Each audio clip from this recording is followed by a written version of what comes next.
برای اتصال هندزفری بلوتوث به لپتاپ یا کامپیوتر و رفتن به تنظیمات بلوتوث چندین روش وجود داره که هیچ تفاوتی با هم دیگه ندارن و در نهایت همه به یک مسیر منتهی میشن. شما بعد از اینکه هندزفری بلوتوث خودتون رو روشن کردید و در حالت جفت‌سازی یا پیرینگ مود قرار دادید، برای فعالسازی بلوتوث لپتاپ یا کامپیوتر میتونید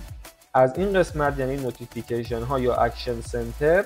روی آیکون بلوتوث کلیک راست کنید و با انتخاب گزینه گو تو سیتینگ وارد تنظیمات بلوتوث بشید و از این قسمت بلوتوث رو روشن کنید و با انتخاب گزینه Add Bluetooth or Other Device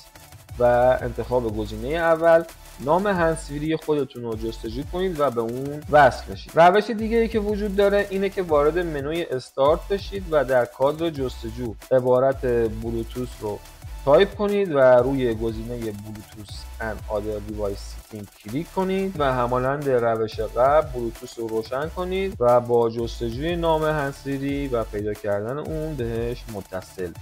روش دیگه ای که وجود داره اینه که از منوی استارت وارد بخش ستینگ بشید